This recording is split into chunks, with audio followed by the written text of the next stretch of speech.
कितना दर्दनाक दिन है आज का, और इस दिन अहद क्या होना चाहिए? बिस्मिल्लाहिर्रहमानिर्रहीम अस्सलातु वस्सलामु अलैका या सय्यदी या रसूलल्लाह अस्सलातु वस्सलामु अलैका या सय्यदी या हबीबल्लाह ताजदार ख़त्म नबूवत जिंदाबाद जिंदाबाद। देखें, आपने उन्हें कोई भी नाम दिया, मैं उन्हें कहता हूँ वो पाकिस्तान क्या, वो इंसानियत के दुश्मन है, वो दहशत गर्द हैं। उनका एक ही नाम है, वो दहशत गर्द हैं। उनका कोई मजहब नहीं, उनका कोई मुल्क नहीं, उनको गैर मुल्की एजेंसियां जो हैं वो उनको सपोर्ट करती हैं। ये नफरत पैदा करने की कोशिश की गई है। एक दिन में एक सूबे के अंदर जो कुछ ये किया गया, इससे तो बिल्कुल वाज़े होता है कि अब हमारी हुकूमत को तमाम सियासी जमातों को बिठाना चाहिए, और बिठाकर आज कौमी असम्बली का इजलास होना इस पे चाहिए था। आज कौमी असम्बली के इजलास में बात ही सिर्फ ये होनी चाहिए थी कि जनाब आइए, सबसे पहले पाकिस्तान है, अपने सियासी इख्तलाफात को मिटाएं, अपनी जाती रंजिशों को मिटाएं और मिल बैठ कर इस पाकिस्तान के लिए करें। लेकिन क्या हुआ? आपने आज भी तारड़ साहब की गुफ्तगू सुनी, आज भी आपने मुख्तलिफ सियासी रहनुमाओं की गुफ्तगू सुनी। उनको तो सुबह से लेकर शाम तक सवाए इमरान खान और पीटीआई के खिलाफ बोलने के अलावा उनके पास टास्क कोई नहीं है। आज के दिन तो अहद करना चाहिए, आज के दिन तो इस पाकिस्तान को बचाने के लिए, इस पाकिस्तान की सालमियत के लिए, इस पाकिस्तान के इस्तेहकाम के लिए ये सब कुछ करना चाहिए। आप समझते हैं ये कितनी बड़ी ज्यादती है? पहली ज्यादती है, बहुत ज्यादा ज्यादती है। कौन लोग हैं वो, कौन उनको सपोर्ट करते हैं, किस तरह अभी तक वो बचे हुए हैं? मैंने वज़ीर आला बलोचिस्तान की प्रेस कॉन्फ्रेंस पूरी सुनी, बिल्कुल ठीक उन्होंने कहा, ललकारा, लेकिन उन्होंने साथ ये भी कहा कि हाँ, हम अपने सियासी मुखालफिन से बैठ के हमें गुफ्तगू करनी चाहिए। तो ये होश के नाखून जो है यासर साहब, ये हमारी वफाकी हुकूमत क्यों नहीं लेती? हम क्यों नहीं इकट्ठे करते सबको? कम से कम एक मामले पे तो इकट्ठे कर ले, एक मामले पे किस मुल्क से दहशत गर्दी का खात्मा करना है, अपने बलोचिस्तान को इन दहशत गर्दों से, KPK को इन दहशत गर्दों से, सिंध को इन दहशत गर्दों से, और पंजाब को, GB को, आजाद कश्मीर को, सबको इन दहशत गर्दों से आजाद करवाना है।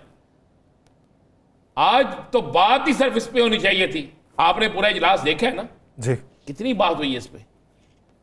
आज भी तनकीद, आज भी एक दूसरे से लड़ाई, आज भी एक दूसरे पे फिक्रे कसना। क्या ये क्या रह गया है? ये इसलिए है, और दुश्मन फायदा उठाता है। दुश्मन देखता है कि मैं जब चाहूं, जिस वक्त चाहूं, जहां चाहूं हमला कर दूं। इसलिए कि आज का दिन उसने चुना भी क्यों? आज चेहलम भी है, और उन्हें पता था कि फोर्सेस मसरूफ भी हैं।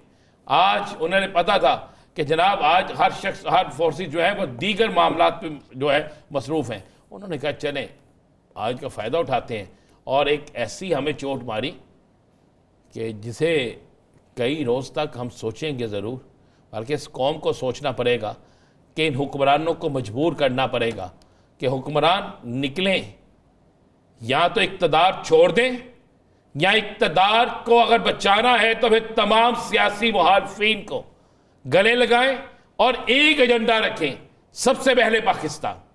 कोई और एजेंडा नहीं होना चाहिए, कोई और बात नहीं होनी चाहिए। जुबानें जो है ना, उनकी जुबानों को बिल्कुल ताला लगा दें, उन सियासी रहनुमाओं की जुबानों को, उन तर्जमानों की जुबानों को जो एक दूसरे पर तीर बसारती है, जो एक दूसरे के खिलाफ बातें करती हैं। जाओ जाके बात करनी है उन लोगों के खिलाफ करो जिनका आपको पता है कि ये कैंप कहाँ बने हैं, आपको पता है कि कौन सा मुल्क इनको माली सपोर्ट करता है, आपको पता है कि इनके पीछे कौन है, आपको पता है। चाहे जाके वो उन घरों में जहाँ पे ये लाशें गई हैं, उन घर वालों के जाके बयान तो सुने, वहां पर गुजरने वाली जो लम्हे वो तो देखें। वो शोहदा जिनके घरों में लाशें गई हैं, उन शोहदा के घरों में जाके देखें, उन FC के जवानों के घरों में जाके देखें। इन दहशत गर्दों का तो गारी कोई नहीं है। हमने 20 मार दिए, 25 मार दिए, 40 मार दिए, नहीं, हमने इनको जड़ से खत्म करना है। हमने इनको एक एक को मारना है यासर, फिर जाके ये पाकिस्तान। लेकिन ये उस सूरत में होगा जब पाकिस्तान के अंदर सियासी इस्तेहकाम आएगा। क्या इस तरह की दहशत गर्दी में कोई हमारे साथ सरमायाकारी करेगा? हमें तो सबसे पहले सियासी इस्तेहकाम लाने के लिए सियासी जमातों को आपस के इख्तलाफात को छोड़ना होगा। ये एक दूसरे के साथ जो इख्तलाफात है उसे छोड़ना होगा। मैं आज अभी देख रहा था, ये मेरे पास वीडियो है कल इंशाल्लाह दिखाते हैं।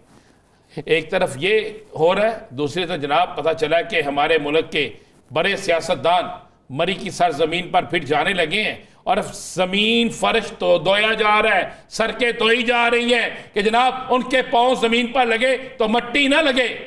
ये आलम हो चुका है। तो हम यहां पे बैठ के बातें करते हैं। मुकाबला उस वक्त होगा जब कौम एक होगी, और इस कौम को एक करने के लिए की जिम्मेदारी सिर्फ फौज के पास नहीं है, इसकी जिम्मेदारी सिर्फ हसासदारों के पास नहीं है। ये सियासतदान, मैं फिर कहूँगा कि किस लिए यहाँ पे बैठे हैं। सियासतदानों ने अपनी मकबूलियत का अंदाज़ा इस बात से लगा लिया होगा कि आपने वो वीडियो शायद देखी है सर कि काफ़िला गुजर रहा है, तो वो काफ़िले में कुर्बो जवार के जो लोग हैं वो ऐसे सरफे नज़र कर रहे हैं कि जैसे उन्हें मालूम ही ना हो कि शख्स मसनद इक़्तिदार की कौन सी कुर्सी के ऊपर बैठा रहा है, कितने साल बैठा रहा है और अब ये क्या बयानी अपनाता है। उन्हें इससे कोई गरज नहीं है, तो इससे कोई अंदाज़ा नहीं होता। कोई अंदाज़ा तो उन्हें हो चुका है जब लोगों को आप आवाज़ें दे के कहते हैं और सेल्फी बना लो। देखिए ना आपने वो भी फुटेज जी। तो ये तो सारा हो चुका है। लेकिन मैं आज सियासी बात ही नहीं करना चाहता। मैं तो आज ये बात करना चाहता हूं कि आज वक्त का तकाजा ये है कि एक हो जाओ, छोड़ दो सुबह से लेकर रात तक इमरान खान के खिलाफ गर्दान कांगना छोड़ दो, अपने ज़हन से निकाल दो ये बात। वो भी इस पाकिस्तान की बात कर रहा है, जो पाकिस्तान की बात कर रहा है, इकट्ठा करो उन्हें, मिलकर एक जंग लड़ो। फिर मैं देखता हूं कौन दहशतगर्द रहता है, मैं देखता हूं कौन सहूलत कर रहता है, मैं देखता हूं कौन फिर मेरे मुल्क के जवानों को शहीद करता है, मेरे मुल्क के सिपाहियों पे हमले करते हैं। मैं देखूंगा किसकी जुर्रत के फौज को धमकियां दे, किसकी जुर्रत के पुलिस के जवानों को धमकियां दे। बसों से उतारना ये पहला वाकया नहीं है, ये हमारी हुकूमतों की नहली है, हमारी आपस में तफरका बंदी है, हमारी आपस में इख्तलाफात की वजह से है। हम सिर्फ एक दूसरे को पकड़ते एक दूसरे के खिलाफ आंख मचोली खेलते रहते हैं। जिन पर असल तवज्जो देनी चाहिए, जिनको असल पकड़ना चाहिए, जिनको असल कैफरे किरदार तक पहुंचाना चाहिए, उस पर हुकूमत का